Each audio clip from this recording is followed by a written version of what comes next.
everybody, and welcome back to my channel. And if you are new, welcome to my channel. Today I am really excited because I am partnering up with John Frieda and doing a video all about second day hair. If you are a college student like me, second day hair is a very common occurrence. So be sure to stick around and watch this video to learn how to essentially liven your second day hair. So without further ado, let's get started. The other clips I had where I sat down and talked about all the products went missing. I do not know where they went. I have searched for them for hours and cannot find them. But if you guys would like a more in-depth video on all the products, be sure to let me know in the comments down below because I can definitely do that. But for now, this is basically how the products work. So yesterday I had my hair in braids and I did just take them out. And just to give my hair a little more pizzazz, I am going to go ahead and use the John Frieda Day 2 Revival Wave Refresh Spray. And it is just in like a normal spray bottle. And I'm just going to go ahead and spray it on there and then run my fingers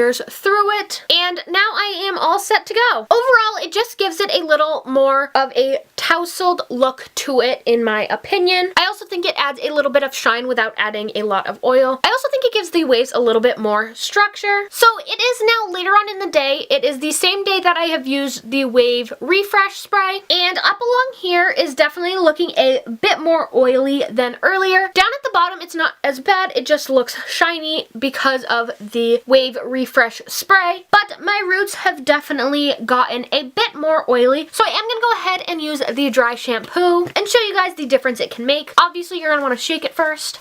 And then, like most shampoos, you just want to take it and do it on your roots and then mess it up a little bit. And as you guys can see, it doesn't change the color of your hair. It doesn't leave that gray or white film. The difference you are seeing is the fact that I do need to dye my hair and my roots have come in. It stops about here and you guys can see that the rest of my hair is light brown. It's not showing up well on camera, but in person you can definitely tell it is a lot less oily. There isn't much of a difference on camera. That is simply because I am using artificial lighting, and even if I had just gotten out of the shower and my hair was freshly clean, it would still look greasy because of the lighting. But in person, it is a lot less oily, and I love the fact that there isn't a film on it. And then on days when I straighten my hair and want to add a little bit of shine, I like to go in with the smoothing dry oil. For this, you want to focus it on the main parts of your hair rather than your roots, and I love the way it makes it look. So that is just how you can easily revive your second day hair. Huge shout out to John Frieda for partnering up with me on this video. I've worked with them numerous times before and absolutely love all their products. If you have not checked them out, I highly recommend doing so. I've been using their products since I was in high school and love that I get the opportunity to work with them now. If you guys like this video and would like to see more hair care related videos, be sure to give the video a thumbs up and let me know in the comments down below. While you guys are down there, be sure to hit that subscribe button. I upload 2 to 3 new videos a week and would love it if you would become part of the Allie Squad. I hope you guys like this video and I'll see you guys next time. Bye guys!